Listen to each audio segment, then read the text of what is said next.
وہ کہتے ہیں جی کبھی کبھی تو لگتا ہے کہ نون لیگ کی صدر مریم نواز نہیں بلکہ مریم اورنگزیب ہیں، کیونکہ نون لیگ کے زیادہ تر بیانات، دھمکیاں، جوابات اور تنقید مریم اورنگزیب کی جانب سے ہی سامنے آتی ہے۔ بھئی وہ ان کی بھونپو ہیں، ان کی وہ سپوکس پرسن ہیں، یا پتہ نہیں کیا سیکٹری میکٹری ملازم، وہ ظاہر ہے شاہ سے زیادہ شاہ کے وفادار ہوتے ہیں۔ مطلب وہ ان کی اب میں کیا کہوں، اچھا نہیں لگتا، حالانکہ آرٹیکولیٹ ہیں، ذہین خاتون ہیں، لیکن ہمارے یہاں خوشامد میں تجاوز کرنے کا بہت، اور یہ مریم ہی نہیں ہے، یہ کلچر ہے ہمارا، اور اب سے نہیں ہے، یہ صدیوں سے ہے۔ سنجیدہ ہسٹری پڑھ لیں تو سوائے چاپلوسی، چمچہ گیری، ڈھنگ کی بات نہیں بتانی، اور ذہانت کی معراج یہ ہے ہماری پولیٹکس میں کہ جو لیڈر ہے اس کے بارے میں جو بندہ یہ اسیس کر لے، بندہ یا بندی، کہ یہ کیا سننا چاہتا ہے، اس کو وہی سنانا، یہ ذہانت کی نشانی ہے۔ تو اس لیے پلیز آپ برا نہ منائیں۔ وہ علاؤ الدین خلجی کے سسر بھی تھے، اندھا اعتماد کرتے تھے۔ ایک فتح کے بعد واپس آئے، انہوں نے کہا کہ جی میں شہر سے باہر، میں چاہ رہا ہوں کہ آپ مجھے ریسیو کریں، وہ اس طرح کا، اینڈ دین ہی بروٹلی مرڈرڈ ہم۔ لیکن اس میں ایک بات آپ کو عرض کروں کہ ہماری جو ہے نا تاریخ، اس میں ایسے بے شمار واقعات ہیں، اور انسانی تاریخ میں چلتا ہے، صرف ہماری نہیں، اسے کہتے ہیں پاور پلے، انگریزی میں کہتے ہیں کنگ شپ نوز نو کنشپ۔ بادشاہ رشتوں میں بلیو نہیں کرتے۔ اچھا، اقتدار کسی کا یار نہیں ہوتا، ٹھیک ہے، تلوار کسی کی دوست نہیں ہوتی۔ اس لیے یہ بنی نوع انسان کی تاریخ، بیٹوں نے باپ مار دیے، باپوں نے بیٹے مار دیے، اور عزیز ترین بیٹے مار دیے۔ آپ دیکھو مثلاً جو greatest, one of the greatest کہنا چاہیے، آٹومنز ہیں، جو سلطنت عثمانیہ، جنہوں نے 3 کانٹیننٹس پہ حکومت کی، 600 پلس سال، 650 سال کے قریب۔ ان کے عظیم ترین بادشاہ پہلے تو سلطان محمد فاتح ہیں، جنہوں نے قسطنطنیہ فتح کیا، جو فتح کے بعد استنبول کہلایا اور دنیا کے خوبصورت ترین شہروں میں سے ہے۔ تو سلطان محمد فاتح، اور ان کے بعد جو بہت بڑے سلطان سمجھے جاتے ہیں وہ ہے سلیمان دی میگنیفیشنٹ۔ یہ میگنیفیشنٹ میں نہیں کہہ رہا، گوروں نے کہا تھا، اور گورے، اچھا اردو میں اس کو کہتے ہیں Salman Ali Shan, one of the greatest sultans of Ottoman empire. تو وہ ان کو جو ترک کے لوگ تھے، اس زمانے میں ترکی کے لوگ تھے، وہ ان کو کہتے تھے سلمان قانونی، اور ویسٹ ان کے بارے میں یہ کہتا تھا کہ جہاں سلمان کے گھوڑے کی ٹاپ پڑ جائے وہ علاقہ اس کا ہو جاتا ہے۔ اتنا زبردست سلطان، یعنی ایک طرف قانونی، دوسری طرف جنگجو، اتنا بڑا۔ اس نے اپنا عزیز ترین بیٹے تو اور بھی مروائے، عزیز ترین بیٹا وہ مصطفیٰ۔ یہ جو سیریل ایک چلا ہے، سیریل تو سیریل ہی ہوتے ہیں، ڈرامہ تو ڈرامہ ہی ہوتا ہے، لیکن بنیادی حقائق اس میں بالکل درست ہوتے ہیں۔ ابراہیم پاشا کو مروایا، ریالٹی ہے، تاریخ میں لکھا۔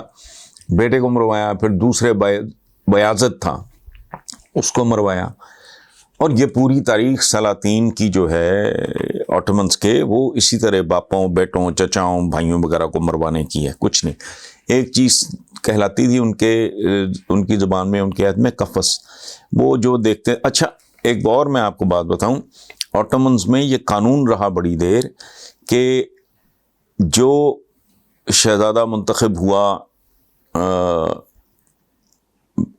سلطان بننے کے لیے، اس کے علاوہ سب کو مروا دو۔ یہ قانون رہا اچھا اس کے پیچھے لاجک کیا تھی کہ یار بالآخر تو کسی ایک نہیں آگے آنا ہے اور باقیوں نے ویسے ہی مارے جانا ہے، لیکن سلطنت کمزور ہوگی، 5 4 6 شہزادے آپس میں ٹکرائیں گے، فوجیں لوکلی سپلٹ ہو جائیں گی، لوکل جو فوج ہوگی اپنی فوج اسی میں سے ہی ہوگا نا، کوئی میرے ساتھ ہو گیا، کوئی آپ کے ساتھ ہو گیا، کوئی اس شہزادے آپس میں ٹکرائیں گے، اپنی ہی فوج ہر طرف سے مرے گی، بچنا پھر ایک نہیں ہے، تو خود ہی مار دو سارے، یہ قانون رہا۔ تو اس کے بعد آپ مغل امپائر دیکھ لو، جب ظہیر الدین بابر جو بانی ہیں مغلیہ سلطنت کے، حالانکہ مغلیہ بولیہ تو نہیں ہے، وہ ترک ہیں basically, Babur was a Turk اور ترکی بولتے تھے وہ گھر میں۔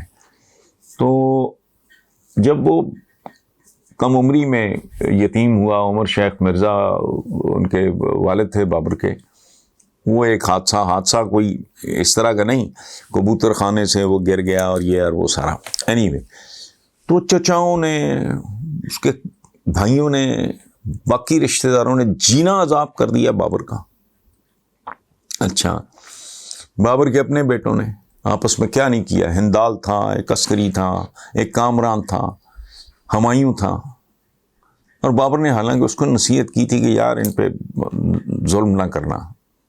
ہمایوں لاڈلا تھا، پھر وہ شیر شاہ سے شکست کھا کے وہ بھی مسلمان وہ بھاگا، پھر وہ ایران کے صفویز کی مدد سے واپس آیا، شیر شاہ مر چکا تھا، بیٹے نالائق تھے، اس نے دوبارہ قبضہ کیا۔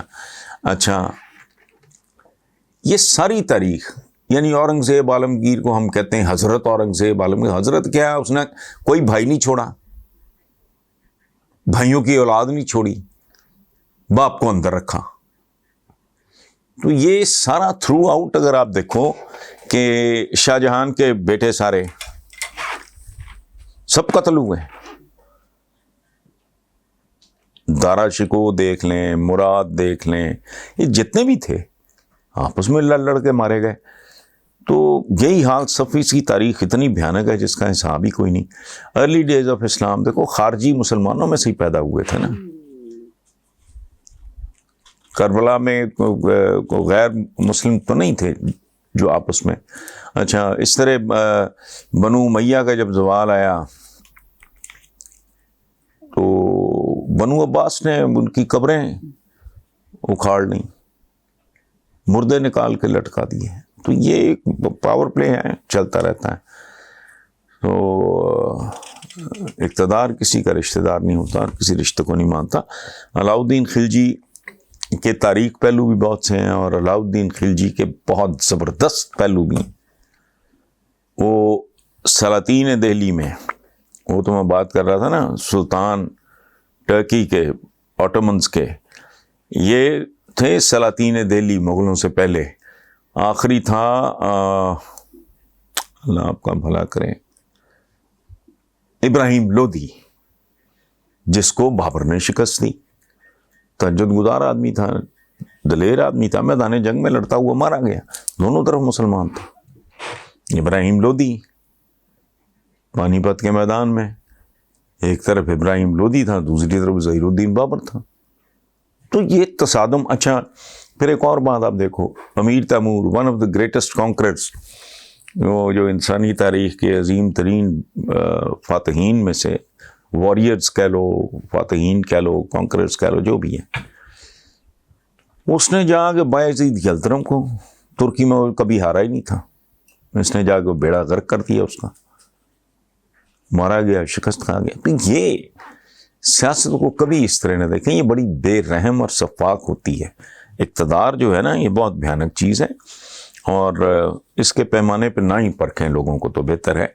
باقی علاؤالدین خلجی ایک بہت کامیاب اور اعلیٰ پائے کا حکمران ثابت ہوا تھا، اس میں کوئی شک نہیں۔